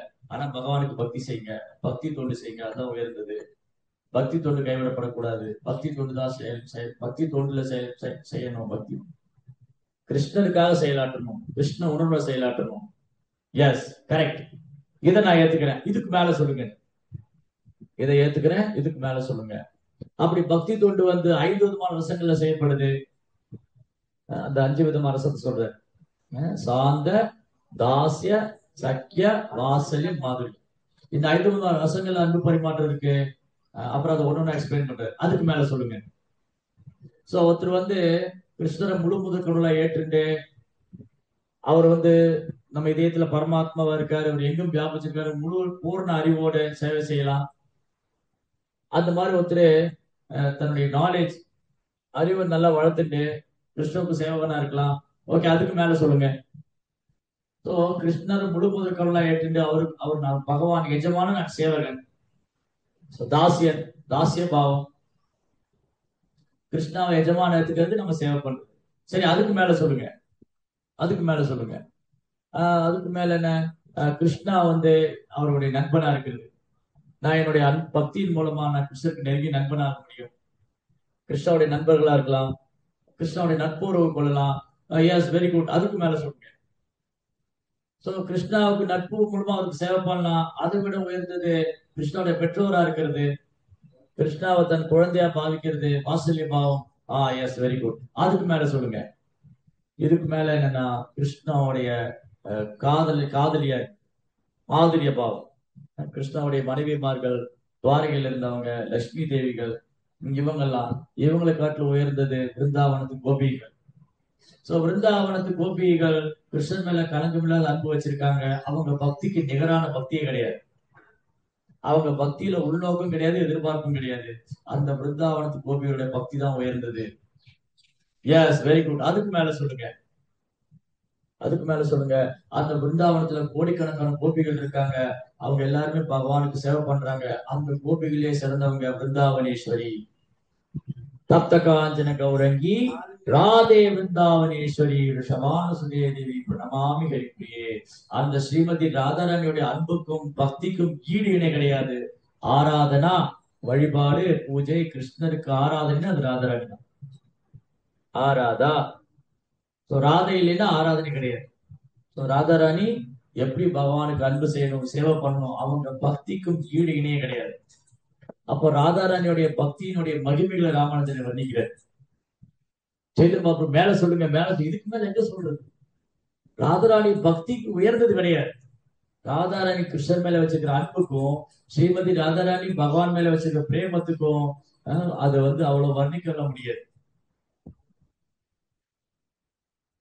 இதை காட்டிலும் உயர்ந்தது இல்ல ஸ்ரீமதி ராதா. அதுதான் அல்டிமேட், அல்டிமேட் கோல். மனித வாழ்க்கையின் லட்சியம் வந்து கிருஷ்ணா. கிருஷ்ண உணர்வுல இறுதி லட்சியம் வந்து கிருஷ்ண பிரேமம். அந்த கிருஷ்ண பிரேமத்தின் சொரூபம் ஸ்ரீமதி ராதாராணி. Mahaprabhu very happy. சைத்தன்ய மகாபிரபு ரொம்ப சந்தோஷம். எஸ், ஏன்னா ஸ்ரீமதி ராதாராணிக்கு நிகரான பக்தர் அவங்களோட உயர்ந்தவங்க இருக்க முடியாது. சரி, அப்புறம் இந்த 10 நாள் ராமானந்தராயரும் கிருஷ்ணர் இப்படிதான் சைத்தன்ய மகாபிரபு டிஸ்கஷன். அந்த கோலோக விருந்தாவனத்திற்கு பக்தருடைய பாவம், கோபிகளுடைய பாவம், ராதாராணியுடைய பாவம், ராதாராணி எந்த மாதிரிலாம் கிருஷ்ணருக்கு அன்பு செய்யறாங்க, எந்த மாதிரி ரசங்களை அன்பு பரிமாற்றம் பண்ணிக்கிறாங்க, அத்தியாயத்தையும் இருக்கு மத்தியில சைத்தன்ய சேர்த்தாங்க. அந்த கோலோக பாவத்தை வந்து வர்ணிக்கிறார் ராமானந்தர். இது எப்படி ஒரு சாதாரண மனிதனால வர்ணிக்க முடியும்? சைத்தன்ய பாபு சொல்றாரு, மேல சொல்லுங்க, மேல சொல்லுங்க. ராமானந்தர் சொல்ற, இதுக்கு மேல எப்படி நான் சொல்றது? நீங்க தான் என்ன பேச வைக்கிறீங்க, நீங்க என்ன பேச வைக்கிறீங்க, நான் பேசுறேன். நான் உங்க கையில ஒரு கருவிதான். மகாபிரபு, நீங்க தான் எல்லாத்தையும் என்ன பேச வைக்கிறீங்க. எனக்கு இதுக்கு மேல எப்படி வர்ணிக்க தெரியும்? எனக்கு எப்படி நான் வர்ணிக்கிறது? ஸ்ரீமதி ராதானுடைய அன்புக்கு மேல எப்படி வர்ணிக்கிறது? நீங்க எனக்கு என்னெல்லாம் பேச வச்சு நான் பேசிட்டேன். அதுக்கப்புறம் ராமானந்தர் சைத்தன்ய மகாபிரபு ராதா கிருஷ்ணா தரிசனம் கொடுக்கிறார். ராதா கிருஷ்ணன், ஸ்ரீ கிருஷ்ண சைத்தன்யா, ராதா கிருஷ்ணா நகையான்யா. ராதா கிருஷ்ணா 2 பேரும் ஒன்னான சைத்தன்ய மகாபிரபு. ராமானந்தர் கண்புள்ளா காட்சி தரிசனம் பண்ணாரு. ஒரே சமயத்துல சைத்தன்ய மகாபிரபு முன்னாடி நிக்கிறாரு. அதுக்கப்புறம் ராதாகிருஷ்ணாவும் தரிசனம் பண்றாரு. என்ன பெரிய பாக்கியம் பண்ணி சைத்தன்ய மகாபிரபு தரிசனம் பண்றாரு. கௌரங்கர், கௌரசுந்தர், ஷாம் சுந்தர். சோ கௌரங்கர் அவர் முன்னாடி நிக்கிறாரு. அதே சைத்தன்ய மகாபிரபு ஷாம சுந்தர்னாவும் ராதாரண்யாவும் தரிசனம் கொடுக்குறாரு. இப்படி 10 நாள் சைத்தன்ய மகாபிரபு ராமானந்தர் டே நைட்டா உட்கார்ந்து டிஸ்கஷன் பண்ண கிருஷ்ணாவுடைய லீலைகள். அதுக்கப்புறம் மகாபிரபு கேட்கிறார், ராமானந்தராயரே, இந்த உலகத்திலே மிக சிறந்த செயல் எதுன்னு? இந்த உலகத்திலே மிக சிறந்த செயல் பகவானுக்கு பக்தி தொண்டு செய்யறதா. இந்த உலகத்திலே மிக சிறந்த கல்வி எதுன்னு? இந்த உலகத்திலே மிக சிறந்த கல்வி வைஷ்ணவர் கிருஷ்ண பக்தரா இருக்கிறதா. இந்த உலகத்திலே மிக சிறந்த சந்தோஷ நன்மை எதுன்னு? எப்பவும் வைஷ்ணவர் சங்கத்துல இருக்கிறதா மிகப்பெரிய பாக்கியம். இந்த உலகத்திலே துப்பாக்கி எது? பக்தர் சங்கத்துக்கு விலகி இருக்கிற துப்பாக்கி. இந்த உலகத்திலேயே சிறந்த பாக்கியசாலியார். இந்த உலகத்திலே யார் சிறந்த பாக்கியசாலி, யார் பக்தர் சங்கத்திலே இருக்காரோ அவர் சிறந்த பாக்கியசாலி. யார் துரதிருஷ்டசாலி, யார் பக்தர் சங்கத்துக்கு விலகி இருக்காரோ அவர் துரதிருஷ்டசாலி. இருக்கிறதே சிறந்த பாடல் எது? ராதாகிருஷ்ணனுடைய புகழை பாடுவதுதான் சிறந்த பாடல். இப்படி ஒன்னொன்னு கேட்க கேட்க ராமநாதர் எக்ஸ்பிளைன் பண்ணிட்டே வர. பக்தி தான் உயர்ந்தது, பகவானுடைய சேவை தான் உயர்ந்தது. மிக அதிர்ஷ்டம் பக்தர் சங்கத்துல இருக்கிறது, துரதிருஷ்டம் பக்தர் சங்கத்துக்கு விலகி இருக்கிறது. அப்ப மகாபுரு சொன்னாரு, ராமானந்தராயரே, நான் இந்த யாத்திரையை முடிச்சுட்டு ஜெகநாத்புரி திரும்பி போயிடுவேன். நீங்க என்ன பண்ணுங்க, உங்க வேலையை ராஜினாமா பண்ணிட்டு வந்துருங்க. உங்க வேலையை ராஜினாமா பண்ணிட்டு வந்துருங்க. இது மாதிரி டே நைட் உட்காந்து நம்ம டிஸ்கஸ் பண்ணலாம். இந்த மாதிரி இரவு பகலா கிருஷ்ண கதா பேசலாம். நம்மள குரு கூப்பிட்டு வேலையை ராஜினாமா பண்ணிட்டு அப்படின்னு வரும். குரு கூப்பிட்டு அந்த மாதிரி நீங்க உங்க வேலையை விட்டு போய் வந்துருங்க, நம்ம உட்காந்து ஹரிகதை பேசலாம். குரு மகாராஜ் கொஞ்சம் டைம் கொடுங்க, கொஞ்சம் டைம் கொடுங்க, எனக்கு நிறைய செட்டில்மெண்ட் பண்ண வேண்டியதா இருக்கு. அவ்வளவு சீக்கிரம் தியாகம் பண்றது இல்லை. ஸோ ராமானந்தராயா அவர் கவர்னர். யோசிச்சு பாருங்க, கவர்னர் பதவி தூக்கி போட்டு வருமா? ராமானந்தராயர் மட்டும் இல்ல, ரூப கோசாமி, சனாதன் கோசாமி, அனுப்பமா பெரிய பெரிய போஸ்டிங்ல இருந்தார். நவாப் ஹுசைன் ஷா ஒருத்தர் ஹோம் மினிஸ்டர், ஒருத்தர் சீஃப் மினிஸ்டர், ஒருத்தர் பிரைம் மினிஸ்டர். மினிஸ்டர் பதவி. நம்ம ஊர்ல வார்டு கவுன்சிலர் பதவி கிடைச்சாலும் விட்டு வர மாட்டாங்க, மினிஸ்டர் பதவி சொல்றீங்க. கவர்மெண்ட் ஜாப்னா கவர்மெண்ட் ஜாப்ல ஒரு கிளர்க் வேலை கிடைச்சா கூட விட்டுட்டு வர மாட்டாங்க. அப்புறம் என்ன கவர்னர் பதவி பத்தி பேசு. அப்போ சைதன்ய மகாபுரு மேல எவ்வளவு அட்ராக்ஷன் இருந்தா, சைதன்ய மகாபுரு எவ்வளவு ஈர்ப்பு இருந்தா இவங்க தூக்கி போட்டு வந்திருப்பாங்க. பெரிய பெரிய பதவி. தப்பா தூர்ணம சேஷு மண்டலபதி சனையை தூச்சவா. பெரிய பெரிய மண்டலபதி ஜமீன்தார்களா ரூப கோசாமி கைகட்டி நிற்பாங்க. ரூப கோசாமி முன்னாடி, சனாதன் கோசாமி முன்னாடி பெரிய பெரிய ஜமீன்தார்களா கைகட்டி நிக்கிறாங்களா. சார் உங்களுக்கு டேக்ஸ் கொடுக்கணும், என்னுடைய டேக்ஸ் வரி வசூல் பண்ணிக்கோங்க. அதுக்கப்புறம் நிறைய பண்டிதர்களா அவங்கள்ட்ட சாஸ்திரம் படிக்க வர்றாங்க. அப்பேற்பட்டவங்க மகாபிரபுக்கா அந்த எல்லாத்துக்கு போட்டவங்க. ராமானந்தராயர் என்ன பண்ணாரு, மகாபிரபு சொன்னதுனால நேரா பிரதாபராஜாட்ட போனார். பிரதாபராஜாட்ட போய் இந்த மாதிரி நான் என் வேலையை ராஜினாமா பண்றேன்னு அவர் கேட்டார். உங்களுக்கு என்ன பிரச்சனை, நீங்க உங்களுக்கு சர்வீஸ் இருக்குல்ல, இன்னும் ஏன் நீங்க ராஜினாமா பண்ணணும்? அவர் சொன்னாரு, நான் சைத்தன்ய மகாபிரபு இயக்கத்துல போய் சேர போறேன், நான் சைத்தன்ய மகாபிரபு சங்கத்துல போக போறேன், அவ்வளவுதான். பிரதாபராஜா அழற. அவர் தாமரை பாதத்தில் விழுந்துட்டாரு. பிரதாபராஜா ராமானந்தருடைய தாமரை பாதத்தில் அழறாரு. பாருங்க, நீங்க எவ்வளவு பாக்கியம் பண்ணிருக்கீங்க, உங்களுக்கு சைதன்ய மகாபிரபு தரிசனம் கிடைக்குது, சைதன்ய சங்கம் கிடைக்குது, அவர் பக்கத்திலே நீங்க இருக்கீங்க. நான் எவ்வளவு துரதிருஷ்டசாலி, நான் ரொம்ப துரதிருஷ்டசாலி. எனக்கு மகாபுடைய பாக்கிய தரிசனம் கிடைக்கல, சங்கம் கிடைக்கல. நான் வாழ்றதே அர்த்தம் இல்லை, என் வாழ்க்கை அர்த்தம் இல்லை. நான் ஏன் இந்த ராஜகுலத்துல பிறந்தேன்? நான் ராஜகுலத்துல பிறந்தனாலதான் மகாபிரபு என்ன பார்க்க அனுமதிக்க மாட்டேங்கிறாரு. விஷய் சைதன்யா என்ன சொல்றாரு, ஒரு சாது, ஒரு சன்னியாசி ஒரு பெண்ணோடு சங்கத்துல இருக்கிறவனோ அல்லது பெண்ணினோட சங்கத்துல இருக்கிறவங்க சங்கம், அப்புறம் ஒரு செல்வந்தர், ஒரு பெரிய செல்வந்தர்கள் பெண்ணோட சங்கத்துல இருக்கிறவங்க பெண்ணினோட சங்கத்துல இருக்கிறவங்க சங்கத்துல போயிருந்தாலே அவனுடைய ஆன்மீக வாழ்க்கை முடிஞ்சது. அதுல ஒரு சன்னியாசி ஸ்ட்ரிக்டா இருக்கணும். அவர் பெண்களோட சங்கத்துல இருக்கக்கூடாது, பெண்ணினோட சங்கத்துல இருக்கணும், சங்கத்துல இருக்கக்கூடாது, அப்புறம் பௌதிகவாதிகளோட சங்கத்துல இருக்கக்கூடாது. இந்த ராஜா பௌதிகவாதி, அதனால நான் அவரை ரிஜெக்ட் பண்றேன். ஆனா இது வெளிப்படையில தான் மகாபுரு பண்ணாரு. ஏன்னா மகாபுருக்கு நல்லா தெரியும் பிரதாபருத்ர மகாராஜா தூய பக்தர். எக்ஸ்டர்னலா ஒரு சன்னியாசிகள் விதத்துல அவர் நிராகரிக்கிறாரு. ஆனா இன்டர்னலி வாஸ் வெரி ஹாப்பி. வெளிப்புறமா அவர் நிராகரிக்கிறாரு. யார? பிரதாபருத்ர சைத்தன்ய மகாபிரபு. ஆனா உள்ளுக்குள்ள அவருடைய பக்தியை அனுபவிச்சுட்டு இருக்காரு. ரெண்டாவது, பிரதாபருத்தருடைய பொறுமை, சகிப்புத்தன்மை, பக்தி இந்த உலகத்துக்கு அவருக்கு எப்படி தன்னுடைய அரசியல் வாழ்க்கையில பற்றுதல் கிடையாது, ராஜ்யத்துல பற்றுதல் இல்ல, இந்த ராஜ்யத்தை விரிவுபடுத்தணும், செல்வம் சேர்க்கணும், இதெல்லாம் பற்றுதல் இல்ல. அவருக்கு ஒரே ஒரு ஆசைதான் இருந்தது, சைத்தன்ய மகாபிரபு ஒரு தடவை தரிசனம் பண்ணிட்டா போதும், சைத்தன்ய மகாபிரபு தரிசனம் கிடைச்சா போதும், வேற எதுவுமே வேண்டாம், அதுதான் என் பிறவி பழைய நினைச்சிருவேன். அப்படி அழறாரு பிரதாபருத்ரர். ஓ ராமானந்தராயரே, நீங்க ரொம்ப பாக்கியம் பண்ணிருக்கீங்க, நீங்க மகாபிரபு சேவைக்கு போறீங்க, என்ன பாருங்க துரதிருஷ்டம். சரி நீங்களாவது போய் சேவை பண்ணுங்கன்னு அவர் என்ன பண்ணாரு, டபுள் பென்ஷன் கொடுக்குறாரு. இப்போல்லாம் ரிட்டையர்ட் ஆனா பென்ஷன் தருவாங்க, அது சம்பளத்திலிருந்து ஒரு ஒரு கொஞ்சம் கொஞ்சம் தான் தருவாங்க, சம்பளம் ஃபுல்லா தர மாட்டாங்க. இந்த ஒரு ரிட்டையர் ஆகிற பர்சனுக்கு என்ன பண்ணுவாங்க, சம்பளத்துல ஒரு குறிப்பிட்ட தொகையை ஒரு பர்சன்டேஜ் வந்து பென்ஷனா கொடுப்பாங்க. ஆனா ராமானந்தராயர் வந்து சைத்தன்ய சேவைக்கு போராடு கேள்விப்பட்ட உடனே சம்பளத்தையும் டபுள் ப்ரமோஷனா பென்ஷனா கொடுக்குறாரு. அப்ப எவ்வளவு சந்தோஷம் இருந்திருக்கு அவர் பிரதாபுத்தர். ராமானந்தராயர் ஜெகநாத் புரி வந்தாரு, மகாபிரபு கூட இருக்க, மகாபிரபு கூடயே லைஃப் லாங் டிராவல் பண்ணார் மகாபிரபு கூட. ஸ்வரூப் தாமோதர், ராமானந்தராயர், ஜெகதானந்த பண்டிட், முகுந்த தத்தா, அதுல இருந்து 2 பேர் ரொம்ப deep close associate, Swarup Damodar, Ramananda Rayar. Swarup Damodar ராமானந்தராயரும் சைத்தன்ய மகாபிரபு மிக நெருக்கமான சகா, ரொம்ப ரொம்ப நெருக்கமான சகாக்கள். ஏன்னா ராதாராணிக்கு மிக நெருக்கமான சகா வந்து சகி வந்து லலிதா விசாகா. சோ ராமானந்த விசாகா சகி, ஸ்வரூப் தாமோதர் லலிதா சகி, இவங்களுக்கு மட்டும்தான் தெரியும் சைத்தன்ய மகாபிரபு எப்ப எந்த பாவத்துல இருக்காரு, அவருடைய பாவம் என்ன, எப்படி அவர் சந்தோஷப்படுத்துறது அப்படிங்கிறது ராமானந்தராயர் எடுத்தது, ஸ்வரூப் தாமோதர் தெரியும். மகாபிரபு அழுவார் கிருஷ்ணா பிரிந்த விரகத்துல, அந்த கிருஷ்ணனுடைய பிரிவுல மகாபிரபு அழும்போது ராமானந்தராயர் பக்கத்துல உட்கார்ந்துட்டு ஒரு கீத கோவிந்தம், சண்டிதாசுடைய கவிதைகள், காளிதாசுடைய கவிதைகள் இதெல்லாம் பாடுவார். அப்ப மகாபிரபு கோபிகா கீதம், கோபிகா கீதம். ராமானந்தராயருக்கு தெரியும் மகாபுருடைய மனோபாவம் என்ன, ராதாரனுடைய பாவத்துல எல்லாம் இருக்காரு.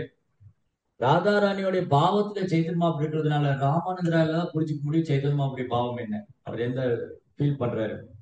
மகாபுருடைய ஃபீலிங் வந்து ராமானந்தராயர் தான் புரிஞ்சுக்க முடியும், ஏன்னா அந்த அளவுக்கு அவருக்கு பக்தி இருக்கு. பிகாஸ் இஸ் விசாரசை. ஒரு நாள் பிரத்யும்ன மிஸ்ரான்னு ஒரு பிராமணன், அவர் வந்து சைத்தன்ய மகாபிரபு கிருஷ்ண கதை கேட்கறதுக்காக வந்தார். மகாபிரபு எங்களுக்கு கிருஷ்ண கதை சொல்லி கொடுங்க. அவ மகாபிரபு சொன்னா, நீங்க ராமானந்தராயிட்ட போய் கேளுங்க, அவர் ரொம்ப அழகா கிருஷ்ண கதை சொல்லுவாரு. சரின்னு சொல்லிட்டு ஒரு ராமானந்தராயர் பார்க்க வர. ராமானந்தராயர் என்ன பண்ண, ஒரு நாடகத்தை ரிஹர்சல் பண்ணிட்டு இருக்காரு. ஜெகநாதுக்கு முன்னாடி ஒரு நாடகம் போடுறாரு, அந்த டிராமாக்கு ரிஹர்சல் பண்றாரு. ஜெகநாத் வல்லபா கார்டன்ல பெரிய ரிஹர்சல் நடக்குது, பெரிய டிராமா. அப்ப அது தேவதாசி எல்லாம் உண்டு. தேவதாசின்னா அந்த ராஜாவுடைய சபையில் நடனம் ஆடக்கூடிய பெண்கள் எல்லாம் இருக்காங்க. அவங்கள வந்து ராமானந்தராயர் வந்து அவங்களுக்கு வந்து ட்ரைனிங் கொடுக்குறாரு, எப்படி ஜெகநாத் படி நடனம் ஆடணும். ராமானந்தராயர் என்ன பண்றாரு, இந்த பொண்ணுங்களுக்கு எல்லாம் எப்படி ஜெகநாத் படி நடனம் ஆடணும், உடல் பாகங்களுடைய அங்க அசைவுகள் எப்படி இருக்கணும், எந்த மாதிரி அலங்காரம் பண்ணிருக்கணும், எந்த மாதிரி மேக்கப், என்ன பூ வச்சிருக்கணும், இப்படி எல்லாம் ஒன்னொன்னு பார்த்து பார்த்து ட்ரைனிங் பண்றாரு. ஏன்னா இந்த டிராமா வந்து, இந்த டான்ஸ் வந்து, இந்த டிராமா வந்து கிருஷ்ணாவை ஜெகநாத திருப்திப்படுத்துறதுக்காக. அப்ப எந்த அளவுக்கு ஜெகநாத திருப்திப்படுத்தணும், கிருஷ்ணாவை வந்து எந்த அளவுக்கு திருப்திப்படுத்தணும், அதுல வாய்ச்சி போயிருக்காரு ராமானந்தராயர். இந்த பிரத்யும்ன வந்து உட்கார்ந்து இருந்தாரு. பிரத்யும்ன மிஸ்ரா காலையில வந்தாரு, பொழுது சாஞ்சிருச்சு, ராமானந்தராயர் வரவே இல்லை.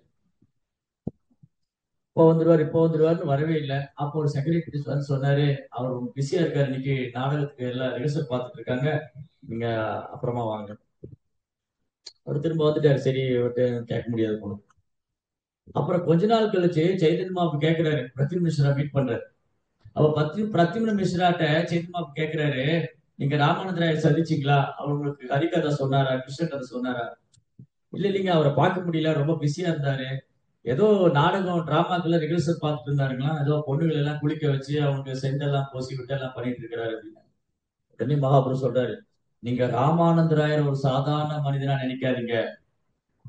Ramananda Rayar great devotee, pure devotee. Ramanandarayar வந்து தன்னை உணர்ந்த ஆத்மா, ஒரு தூய பக்தர், சுத்த பக்தர், அவர் கலங்கமே இல்லாத பக்தர், தெய்வீகமான குணம் படைச்சவர். நீங்க நினைக்காதீங்க இந்த ராமானந்தராயர் வந்து இந்த பெண்களுடைய உடல் பாகங்களா டச் பண்றாரு, பெண்களுடைய பிரைவேட் பார்ட்ஸ் டச் பண்றாரு, அவங்க அலங்காரம் பண்றாரு, அவங்களை அழகுபடுத்துறாரு, அவங்களுக்கு வந்து சேரீ கட்டி விடுறாரு, அவங்களுக்கு வந்து இந்த ஜுவல்ஸ் போட்டு விடுறாரு, இதெல்லாம் பண்றாருன்னு நீங்க ஒரு சாதாரண மனிதனா நினைச்சிடாதீங்க. அவருடைய உடல் பௌதிகமானது அல்ல, அவர் ஒரு பௌதிகமானவர் அல்ல, அவர் ஒரு தன்னை உணர்ந்த ஆத்மா. அப்போ சைத்தன்ய மகாபிரபு சொல்றாரு, நான் ஒரு சன்னியாசி, நான் ஒரு பொம்மையை, ஒரு பெண்ணினுடைய பொம்மையை கண்டாலும் எனக்கு இதயம் கிளர்ச்சி அடைஞ்சிரும். ஆனா ராமானந்தராயரோ அந்த பெண்களை தொடுவதால அவர் சிறிதும் கிளர்ச்சி அற்றவர். அவர் கிளர்ச்சிக்கு தீரா ஒரு கிளர்ச்சி அடைவதில்லை. இப்ப பாருங்க, சைத்தன்ய மகாபிரபு எந்த அளவுக்கு ராமானந்தராயர் புகழ்றார். அவர் தன்னை தாழ்த்திக்கிறார். சைத்தன்ய மகாபிரபு முழுமுதற்கான என்ன சொல்றாரு, நான் ஒரு பெண்ணினுடைய பொம்மை, மெழுகு சிலையை பார்த்தவங்க இம்மிடியட் அட்ராக்ஷன் வந்துடும். ஆனா ராமானந்தராயர் அந்த பெண்களை தொடர்றதுனால கொஞ்சம் கூட கிளர்ச்சி அடையாதவர். அதனால அவருடைய செயலை நீங்க பௌதிகமா நினைச்சுக்காதீங்க. என்ன இந்த மனுஷன் போய் பெண்களுக்கெல்லாம் அழகுபடுத்திட்டு இருக்காரு, ஆபரணம் போட்டு விடுறாரு, ரிஹர்சல் பண்றாரு, டான்ஸ் ஆடிட்டு இருக்காரு கூட அப்படின்னு நினைக்காதீங்க. Is a perfect gentleman, pure devotee. அவர் இந்த ஜடையற்கை குணங்களுக்கெல்லாம் அவர் முக்குணத்துக்கு அப்பாற்பட்டவர். அவர் ஜடையற்கை குணங்களுக்கு அப்பாற்பட்டவர். இந்த மாயாசக்தி அவரை நெருங்க முடியாது. பியூர் டிவோட்டி ஆஃப் 24 hours, 24 மணி நேரம் கிருஷ்ண உணர்வு இருக்கிறவர் ராமானந்தராயர். ஜெகநாதர் எப்படி திருப்திப்படுத்தலாம், கிருஷ்ணர் எப்படி சந்தோஷப்படுத்தலாம், அதுலதான் மூழ்கி இருக்காரு. அதனால நீங்க அவர் தப்பா நினைச்சு கூடாது. இது என்ன, அவர் பெண்களோடு போய் நடனம் ஆடிட்டு இருக்காரு, அலங்காரம் பண்ணிட்டு இருக்காரு. நோ, அவர் விசாக சக்தி. அதனால திரும்பி போங்க, திரும்பி போய் ராமானந்தராயிட்ட கதை கேளுங்க. இன்னைக்கு எவ்வளவு நேரம் ஆன பரவாயில்ல, உட்காந்து கேட்கலாங்க. இவர் அடுத்த வந்தாரு. அப்போ செக்ரட்டரி போய் சொன்னாரு, இந்த மாதிரி அந்த பிரத்யும்ன மிஸ்டர் டாக்டர் வந்திருக்காரு, போன தடவை வந்தாரு உங்களை பாக்குறதுக்கு, நீங்க ரொம்ப பிஸியா இருந்தீங்க, அவர் உங்களை பார்க்க முடியல, இந்த தடவை வந்திருக்காரு. இந்த தடவை ராமானந்தராயர் வர சீக்கிரம் தன்னுடைய சேவையெல்லாம் முடிச்சுட்டு ஓடி வர நமஸ்காரம் பண்ற பிராமணரே, நீங்க என்ன பார்க்க நான் செஞ்ச பார்க்க என்ன செய்யணும்? அது மகாபிரபு உங்ககிட்ட கிருஷ்ண கதை கேட்க சொன்னாரு. ஓ, மகாபிரபு அனுப்பிச்சு விட்டாரா? இவர் கிருஷ்ண கதை பேச ஆரம்பிக்கிறாரு. பிரத்யும்ன மிஸ்ரோட கண்ணுல இருந்து கண்ணீர் வரும். ராமானந்தராயர் கிருஷ்ணருடைய லீலைகளை வர்ணிக்கும் போது பிரத்யும்ன மிஸ்ரோடைய கண்ணுல இருந்து கண்ணீர் வரும். அப்ப எந்த அளவுக்கு அழகா வர்ணிச்சிருப்பாரு, எந்த அளவுக்கு ஒரு பக்தியுடைய ஆழம். அதனாலதான் பிரத்யும்ன மிஸ்ரா புரிஞ்சுட்டாரு, ஏன் சைத்தன்ய மகாபிரபு இவருக்கு அனுப்பிச்சாரு. சைதன்ய மகாபிரபு கிருஷ்ண கதை சொல்லிருக்கலாமே, ஏன் ராமானந்தராய் காமிச்சாரு? ராமானந்தராய் பக்தி அவ்வளவு ஆழமானது, அவருடைய பக்தி அவ்வளவு ஆழமானது. அது 10 நிமிஷம் அனுபவிச்சாரு. அந்த ஹரிகதா அமிர்தம், கிருஷ்ண கதா அமிர்தம், கிருஷ்ண கதா ஹரிகதா அமிர்தம், அது ராமானந்தராய் ஒரு சுத்த பக்தியுடைய வாயிலிருந்து வரும்போது அது இதயத்துக்குள்ள போய் அது பேரானது.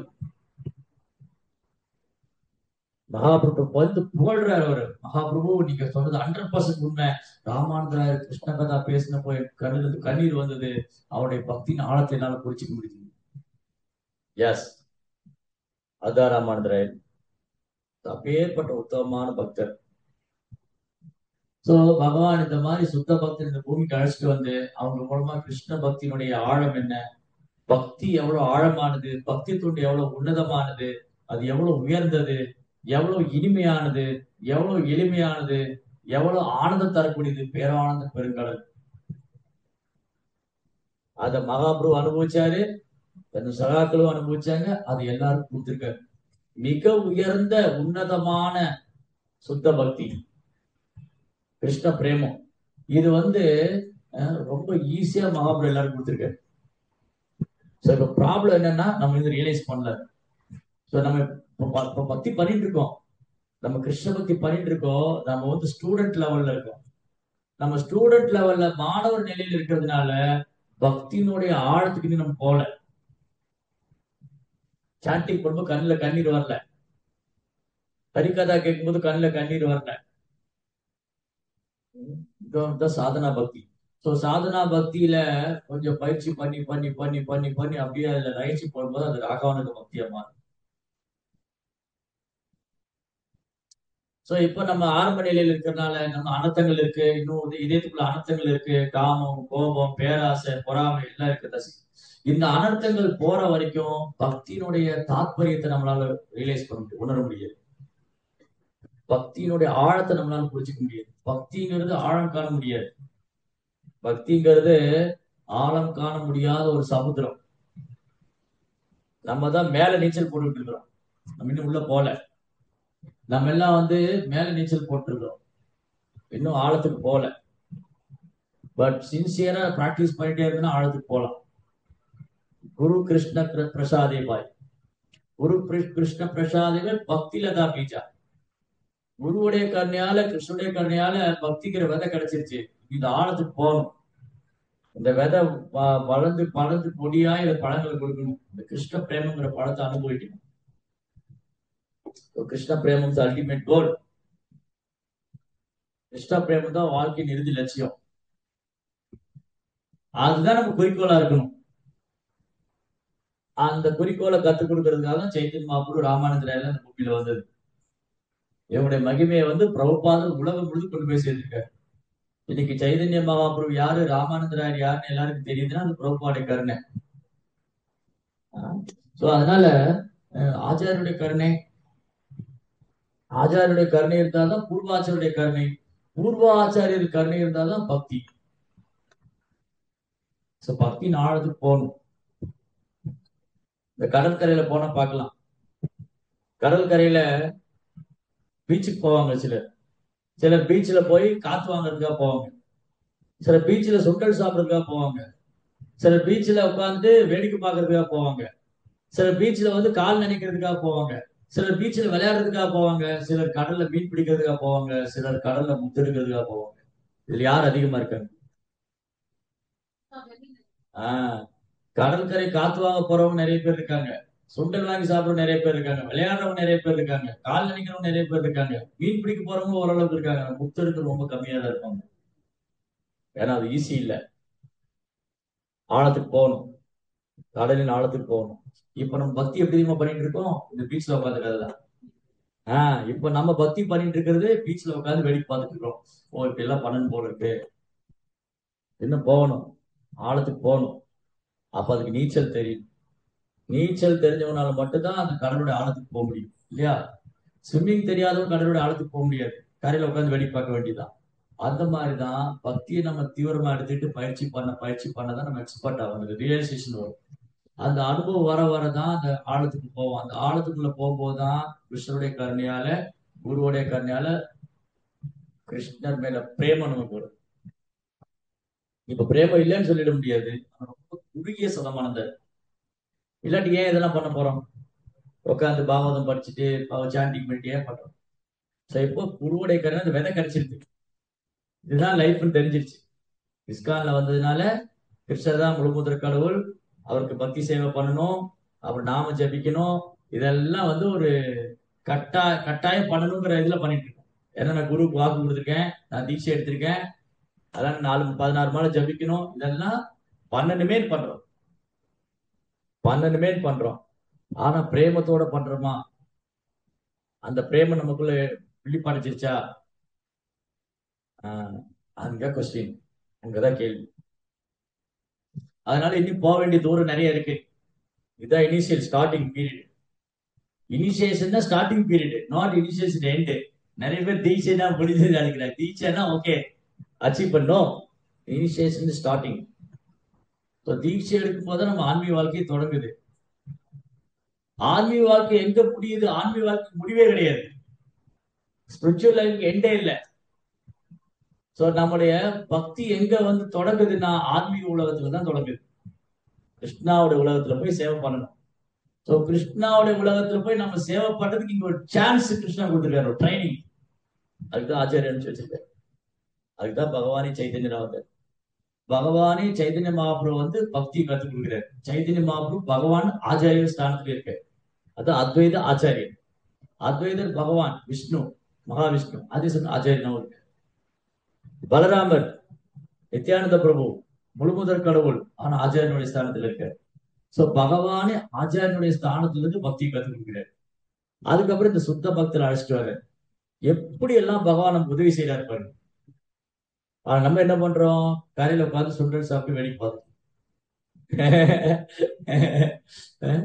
போகணும், ஆழத்துக்கு போகணும்.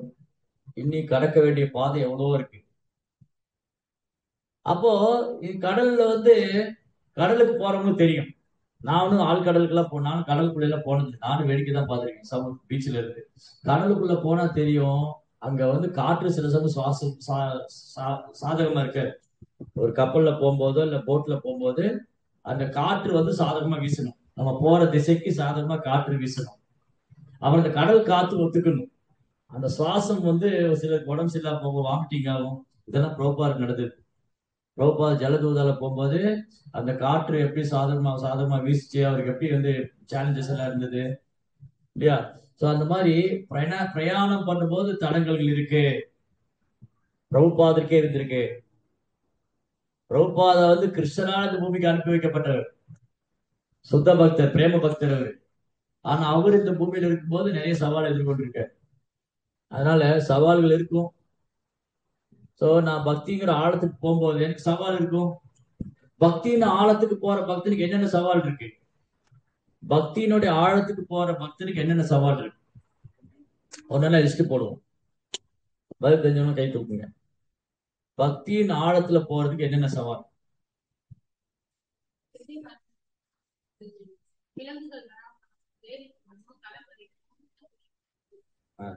பிரேம பக்தி வேணும் பிரபு. ஹரே கிருஷ்ணா பிரபு. சோ பக்தியினுடைய ஆழத்துக்கு போறதுக்கு நிறைய சவால் இருக்கு. முதல்ல நான்கிற பொய்யங்காரத்தோட. ஃபர்ஸ்ட் நான்கிற பொய்யங்கார். நான் இந்த உடல் அல்ல ஆத்மா, நான் கிருஷ்ணனுடைய சேவகன். இந்த பொய்யங்காரத்திலிருந்து வெளியில வரணும். பௌதிக பற்றுதல விடணும், பௌதிக ஆசையை விடணும். புலன்களை கிருஷ்ணனுடைய சேவையில் ஈடுபடுத்தணும். அனர்த்தங்களுக்கு விடுபடணும். காமம், கோபம், பேராசை, பொறாமை, அகங்காரம், இதுல இருந்து விடுபடணும். அனர்த்தங்களுக்கு விடுபடணும். நாம ஜபத்தை ஒழுங்கா செய்யணும். அதுதான் ஃபேவரபிளான விண்டு. நமக்கு ஃபேவரபிளான காற்று எது? நாம ஜபம் தான். ஹரே கிருஷ்ணா ஹரே கிருஷ்ணா கிருஷ்ண கிருஷ்ண ஹரே ஹரே, ஹரே ராம ராம ராம ஹரே ஹரே. நாம ஜபத்தை ஒழுங்கா பண்ணணும். பக்தர்கிட்ட வந்து பொறாமப்படக்கூடாது. பக்தர்கிட்ட வந்து காழ்ப்புணர்ச்சி பண்ணக்கூடாது. பக்தர்கிட்ட வந்து வேறுபாடு பார்க்கக்கூடாது. தன் பக்தர்களை வந்து பரிகாசம் பண்ணக்கூடாது, கமெண்ட் பண்ணக்கூடாது, அபராதங்கள் செய்யக்கூடாது. இதெல்லாம் அன்பேவரபிள். இது சாதகமா இருக்காது. படகு கவுந்து போயிடும். படகு கவுந்து போயிடும், மூழ்கிடுவோம். அதனால இதெல்லாம் அவாய்ட் பண்ணணும். அதுக்கப்புறம் கேப்டன் இல்லையா, அந்த கப்பல் கேப்டன் வேணும். ஸோ குரு இருக்காரு, குருடைய இன்ஸ்ட்ரக்ஷனை ஃபாலோ பண்ணணும். இந்த கேப்டன் சொல்ற மாதிரி உட்காந்துருக்கணும் கப்பல்ல. ஓ இந்த கப்பல் ஓட்டி எப்போ போய் சேருவாரு, நான் பேசாம தண்ணியில குதிச்சிடறேன்னா முடிஞ்சு போச்சு. கப்பல் ஏறி உட்காந்துட்டு இந்த கப்பல்ல எப்போ போய் கரைக்கு போய் சேர போகுது, எனக்கு பொறுமை இல்லை அப்படின்னு குதிச்சிடக்கூடாது. அது அதை விட ஆபத்து. ரோபா என்ன சொன்னாரு? பௌதிக வாழ்க்கை சாத்தியமே இல்லை, ஆன்மீக வாழ்க்கை கஷ்டம். ஆன்மீக வாழ்க்கை கஷ்டம் தான், ஆனா சாத்தியம் இருக்கு. பௌதிக வாழ்க்கை சாத்தியம் இல்லட்டு. Material life is impossible, spiritual life is difficult. அப்ப எது புத்திசாலித்தனம்? Material life is impossible, spiritual life difficult. அப்ப எது தேர்ந்தெடுக்குது? சாத்தியமே இல்லாத தேர்ந்தெடுக்கிறதா, கஷ்டமா இருந்தாலும் பரவாயில்ல இதுல இருக்கிறதா? அதான் புத்திசாலித்தனம். சாத்தியமே இல்லாத வாழ்க்கையை தேர்ந்தெடுக்க கூடாது. இந்த பௌதிக வாழ்க்கை சாத்தியமே இல்லை. ஆனா இந்த ஆன்மீக பாதை கஷ்டமானதான். ஆனா ஒரு சாத்தியம் இருக்கு, ஒரு நாள் கிருஷ்ணார போயிடும். ஒரு நாள் கிருஷ்ணார போயிடலாம். பௌதிக வாழ்க்கையில இருக்கிறோம் கிருஷ்ணார போக முடியாது, சாத்தியமே நெவர். அதனால இங்க வந்து நிறைய கருத்து வேறுபாடுகள் இருக்கும், பிரச்சனைகள் இருக்கும், எல்லாம் இருக்கும். எஸ் இருக்கும், இல்லாம இருக்காது. ஆனா பேசாம உட்காந்துருக்கும், சாண்டிங் பண்ணிட்டு அழகா சாண்ட் பண்ணி கிருஷ்ணன் நினைச்சு, யோ என்னடா இது இந்த கப்பல் எப்படி இருக்குன்னு குதிச்சுட்டா அதோட ஆபத்து. கப்பலுக்குள்ள உட்காந்துட்டு என்ன ஒரே சவுண்டா இருக்கு, பேசாம குதிச்சிடலாம் அப்படி கீழே குதிச்சா அங்க திமிங்கலம் சுறா மீன்லாம் இருக்கு, அவ்வளவுதான். அதனால ரொம்ப கேர்ஃபுல்லா. ஸோ எப்படி அந்த டெஸ்டினேஷன் நம்முடைய இலக்கை அடையிற வரைக்கும் நம்ம பொறுமையா குருவோட இன்ஸ்ட்ரக்ஷனை ஃபாலோ பண்ணி விஷபக்தி பண்ணிட்டு இருக்கு. பக்தர் சங்கத்துல இருந்து பயிற்சி பண்ணி எப்பவுமே மகாபிரபு பக்தர் சங்கத்திலே இருந்து அவர் கூட எப்போ ராமானுஜராயர், சுரூப்தம் எல்லாம் இருக்கும், தனியாவே இருந்தது மகாபிரபு. அதனால இது ரொம்ப அழகான வர்ணனை. பகவானை மாயை கவர முடியாது, மாயை கவர்ந்த எஜமானன். அவர் இந்த ஜட உலகத்திலிருந்து தோற்றுவிச்சாலும், இந்த முக்குணங்கள் தோற்றுவிச்சாலும் அதுக்கெல்லாம் அப்பாற்பட்டவராக இருக்காரு. அது பந்தப்பட்ட வாழ்க்கை உட்பட்டவரே அல்ல. இதை யார் ஒருத்தர் அறிந்து கொண்டு பகவானுக்கு பக்தி தொண்டு செய்யறாங்களோ அவங்களும் இருந்து விடுபடுவாங்க. அதான் நேற்று படிச்சோம். நமாம் கர்மா நிபந்தி நமே கர்ம பயஸ்பிகா.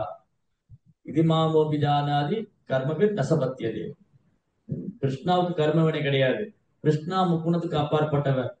கிருஷ்ணா வந்து எதிலும் கட்டுப்படக்கூடியவர் அல்ல. இது யார் தெரிஞ்சுட்டாங்களோ அவங்க எல்லா விதமான கட்டுண்ட வாழ்க்கையும் விடுபடும். அதனால நம்ம பிரார்த்தனை பண்ணணும் ராமானந்த ராய கிட்ட.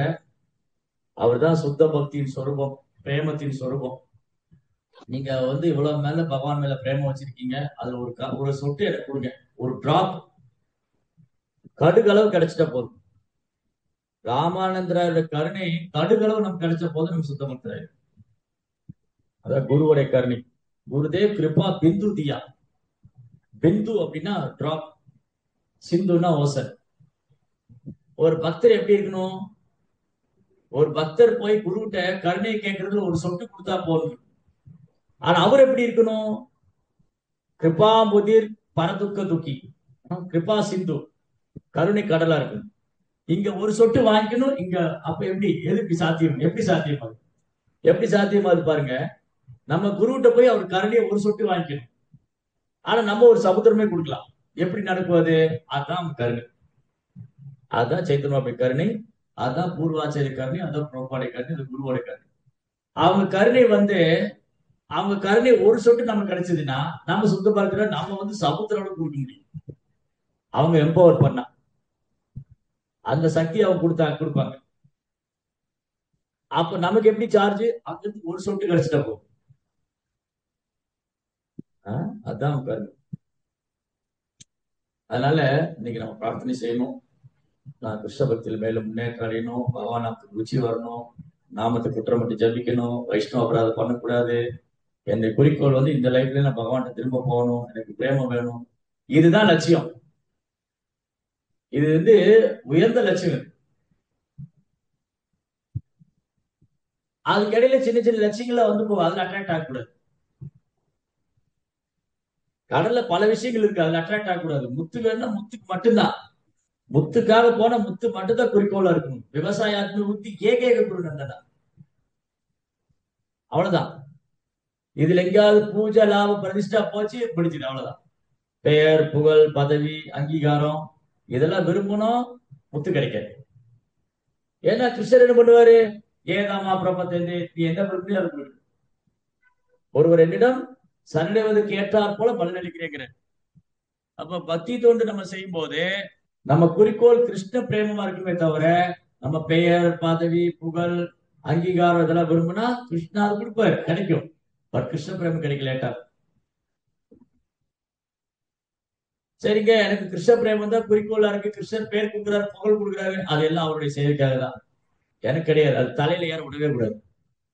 ஓகே, ஒரு கிருஷ்ண பக்தருக்கு கிருஷ்ணா வந்து செல்வம் கொடுக்குறாரு, பதவி கொடுக்குறாரு, பேர் கொடுக்குறாரு, புகழ் கொடுக்குறாரா, இதெல்லாம் எதுக்காக?